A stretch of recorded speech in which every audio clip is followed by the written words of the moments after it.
Blood 3 में जी एक statement आया था 28/11 का कि उसको अरेस्ट करके पेश किया था जी और ऑर्डर शीट ये नहीं कहती कि उसको अरेस्ट किया हाँ गया। जी साहब ये एक छोटी सी बात है, मुझे नहीं मालूम, मैंने जो पढ़ा है, अरेस्ट करने के लिए आपके ऊपर हाथ रखा, arrest, you are under arrest, फिर उसको थाने जाके नामचा में डालेगा कि गिरफ्तार कर कस्टडी में लिया गया, फिर एक पुलिस वाले का रोड नाम चढ़ेगा कि कौन पुलिस वाला उसको कोर्ट के सामने ले जा रहा है, हाँ और फिर वो जब ऑफिसर डिस्चार्ज होके जो आएगा तो वो बताएगा कि जिसको गिरफ्तार करके हम ले गए उसको छोड़ दिया गया या जेल भेज दिया गया, और फिर वापसी में वो करेगा।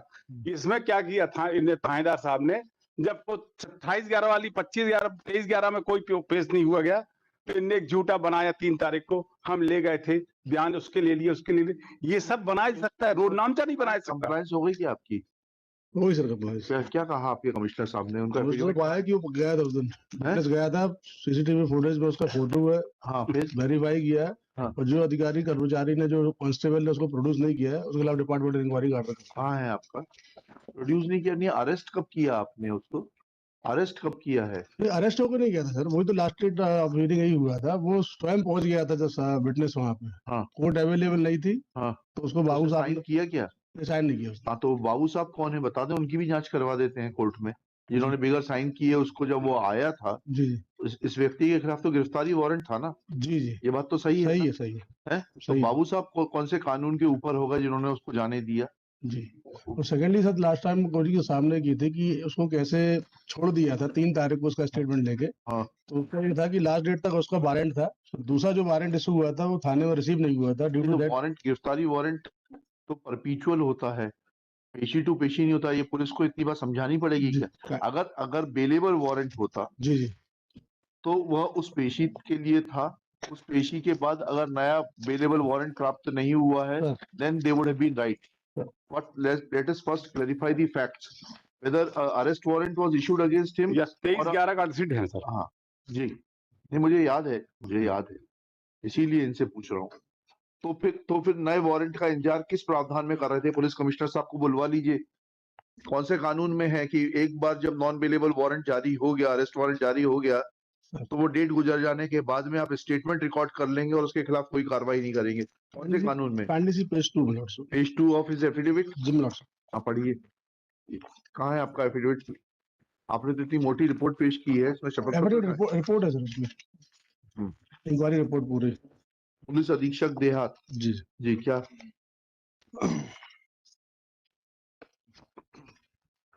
कहाँ लिखा है?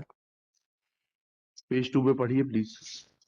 उप पुलिस अधीक्षक मुख्यालय देहात जिला भोपाल के पढ़ रहे हैं आप? उपयुक्त पेज 2 पहला फर्स्ट पहला फर्स्ट। कारबाग प्रधान आरक्षक राजेश राजपूत साक्षी घनश्याम अहरवा गिरफ्तारी वारंट न्यायालय से प्राप्त होने व उसके अदम तमील होने संबंधी जानकारी थाना प्रभारी के संज्ञान में नहीं लाने से दिनांक 28/11 को माननीय उच्च न्यायालय में शासकीय अधिवक्ता द्वारा इस संबंध में जानकारी चाहे जाने पर कि उप निरीक्षक रिंकू जाटव को गलत जानकारी देने व उक्त गिरफ्तारी वारंट तामील हेतु स्वेच्छापूर्ण तरीके से आरक्षण देवेंद्र बाबू सौंपने लाभ, इसको तो जिसने बताया नहीं उसको दिया। लास्ट में सामने मेरे लिखा था कि आपका स्टेटमेंट इनकरेक्ट है, उसमें सर चूंकि प्रकरण में कारबाग निरीक्षक विजय बहादुर सेंगर थाना प्रभारी सूखी सोनिया भोपाल द्वारा शासकीय अधिवक्ता महोदय को निर्देशों की उपरोक्त अनुसार त्रुटिपूर्ण व्याख्या करते हुए संशय के कारण अपने अधीनस्थ को कथन लेख करवाने संबंधी निर्देश दिए हैं, जबकि वारंटी के कथन लिए जाने का कोई प्रावधान नहीं है जी। अतः कारबाग निरीक्षक विजय बहादुर सेंगर थाना प्रभारी सूखी अधीनस्थ पर पूर्ण नियंत्रण नहीं होने पर शिथिल कार्य प्रणाली के लिए कार्यालय के आदेश निंदा से काम हो जाएगा? आरक्षक आप मजाक कर रहे हैं? निंदा का क्या इम्पैक्ट होता है? It's a serious offence, it's a major misconduct. और हमने किसका एफिडेविट फाइल करने के लिए बोला था आपको? एफिडेविट नहीं, एसपी को इंक्वायरी करने के लिए वो कंडक्ट करने एसपी का बोला था, पुलिस कमिश्नर का बोला था? देखें जरा ऑर्डर शीट देखें। Police commissioner Bhopal with conduct detailed inquiry that under which provision of law.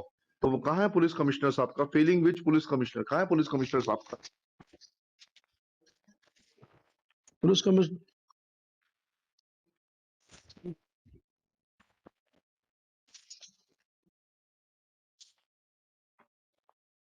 कब तक आप कोर्ट की आंखों में धूल झोंकते रहेंगे?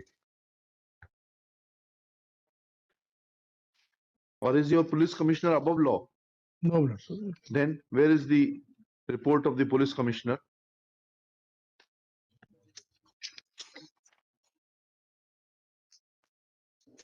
Report of the police commissioner is not available on record as per the directions issued by this court on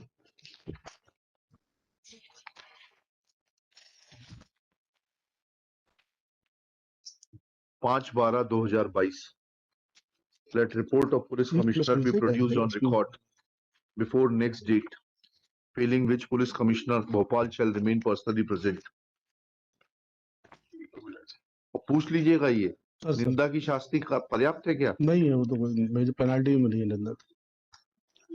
Actually, a detailed inquiry for major misconduct should have been conducted against him because he is hand in glove with the, इसमें लिखिएगा, अभी मत लिखिए, याद दिलाइएगा अगली पेशी पर.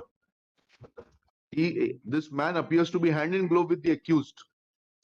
दो मिनट वो तो गया तो था सर, उसमें बड़ी मेहरबानी करी जाकर. नहीं मेहरबानी सर, सीसीटीवी इनका ये कहना था गया ही नहीं, एक second. सीसीटीवी फुटेज में सर है। इनकी बात पर मैं 100% किसी की बात पे भरोसा नहीं करता. इशू इस वक्त दूसरा है. सर वो गया था, बस में लिखिएगा, in the meanwhile principal district judge Bhopal will also take action against the concerned court clerk who had allowed the witness as per the report filed by the superintendent of police within bracket rural Bhopal, allowing the witness to leave the court premises without marking his presence and without being referred to the in charge judge who was authorized to take appropriate action in accordance with law.